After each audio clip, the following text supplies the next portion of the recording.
ओम उमा महेश्वराय नमः। दोस्तों, हिंदू पंचांग के अनुसार भाद्रपद मास की शुक्ल पक्ष की तृतीय तिथि को हरितालिका तीज का व्रत रखा जाता है।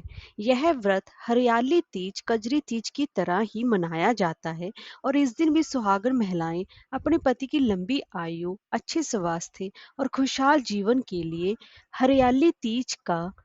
हरितालिका तीज का निर्जला व्रत रखती हैं। यह व्रत भी भगवान शिव और माता पार्वती की विधिवत पूजा करने से शुभ फलों की प्राप्ति देता है।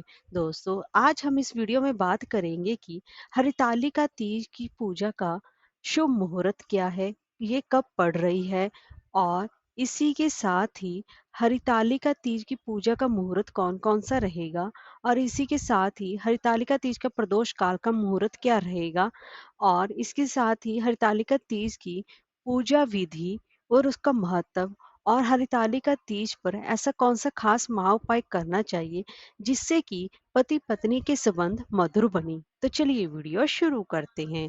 दोस्तों, अगर आपको हमारी ये वीडियो अच्छी लगी हो तो लाइक और शेयर करें और चैनल को सब्सक्राइब करना ना भूलें और कमेंट बॉक्स में जय माँ पार्वती अवश्य लिखें। तो चलिए वीडियो शुरू करते हैं।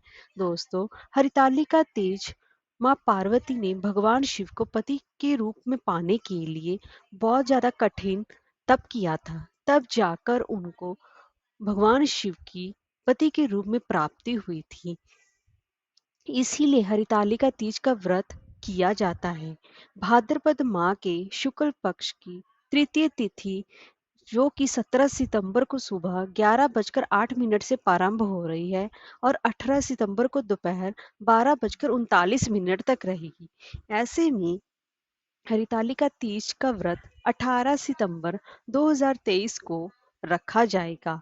दोस्तों, हरियाली तीज की पूजा का मुहूर्त, जो सबसे पहला मुहूर्त है, जो कि अमृत मुहूर्त है, उस वह सुबह 6:07 से लेकर 8:32 तक रहेगा और उसका दूसरा शुभ मुहूर्त है सुबह 9:11 से लेकर सुबह के ही 10:43 तक रहेगा और तीसरा सर्वोत्तम मुहूर्त है उन्नी तीसरा सर्वोत्तम मुहूर्त है, जो कि शाम को प्रदोष काल में किया जाएगा और जो कि है शाम को 6:42 से प्रारंभ होकर अगले दिन सुबह 3:33 तक रहेगा। उस दौरान आप पूजा अर्चना करके भगवान शिव और माँ पार्वती से विशेष आशीर्वाद प्राप्त कर सकती हैं। अगर आप कोई भी किसी भी मुहूर्त में पूजा नहीं कर पाए हैं तो प्रदोष काल में तो अवश्य ही भगवान शिव और माँ पार्वती जी का पूजन अर्चन अवश्य ही करें। आइए दोस्तों, अब जान लेते हैं कि हरतालिका तीज की पूजा विधि क्या रहेगी। दोस्तों, इस दिन हरितालिका तीज व्रत के दिन सुबह ब्रह्म मुहूर्त में उठकर जल्दी स्नान आदि करें, फिर साफ सुथरे कपड़े पहने और बाद में किसी शुभ मुहूर्त में हाथ में जल लेकर व्रत का सुहागन महिलाएं व्रत का संकल्प लें और फिर पूजा आरंभ करें। इस दिन माता पार्वती और भगवान शिव जी के साथ उनके पुत्र गणेश जी की भी पूजा अर्चना की जाती है। इस दिन आप माता पार्वती, भगवान शिव शंकर और गणेश जी की मिट्टी की प्रतिमा बनाएं। अगर आप मिट्टी की प्रतिमा नहीं बना सकते हैं तो आप उनकी फोटो से भी पूजा कर सकते हैं। उसके बाद एक चौकी स्थापित करें और फिर माँ पार्वती को अक्षत, चुनरी, फल, फूल, धूप आदि से माँ पार्वती जी का अर्चन करें। वहीं भगवान शिव को सफेद चंदन, बेल पत्तर, भांग, धतूरा आदि भी अर्पित करें और भगवान शिव को सफेद फूल भी अर्पित करना चाहिए। और भगवान शिव की पूजा करते समय ओम नमः शिवाय मंत्र का जाप करते रहें। दोस्तों, हरितालिका तीज का व्रत निर्जला हार रखा जाता है और अगले दिन ही पानी पीकर व्रत खोला जाता है और इस दिन पूरा दिन भगवान शिव व माँ पार्वती जी का पूजन अर्चन करते रहें और उनके नाम के मंत्रों का जाप करते रहें और फिर उनको भोग लगाएं। माँ पार्वती जी का पूजन करते समय ओम उमाय नमः मंत्र का जाप करते रहें और कुंवारी कन्या भी अच्छे पति के लिए इस व्रत को करती हैं।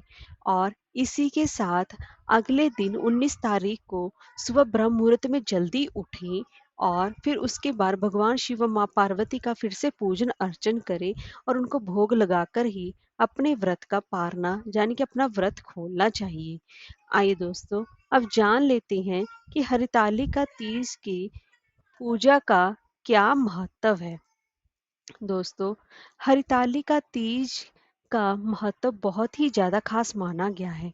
इस व्रत को सुहागन महिलाओं के लिए सबसे खास और कठिन व्रत में से एक माना जाता है। मान्यता है कि भाद्रपास मास के शुक्ल पक्ष की तृतीया को माता पार्वती ने मिट्टी का शिवलिंग बनाकर भगवान शिव की पूजा अर्चना और कठोर तप किया था। उनकी पूजा से प्रसन्न होकर भगवान शिव ने उनको अपना जीवन साथी चुना था। तब से ही सुहागन महिलाएं पति की दीर्घायु के लिए हरितालिका तीज के रूप में मनाती हैं और निर्जला व्रत भी करती हैं। दोस्तों, अगर आप पति पत्नी के बीच आपस में नहीं बन रही है, तो इस दिन हरितालिका तीज के दिन एक खास विशेष उपाय आप अवश्य ही करें।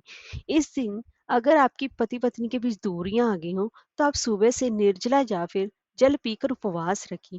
फिर प्रदोष काल में संपूर्ण श्रृंगार करें और शिव मंदिर जाएं। तो वहां मंदिर में घी का एक चौमुखी दीपक जलाएं। फिर भगवान शिव को चंदन और माता पार्वती को सिंदूर और लाल चूड़ियां अर्पित करें।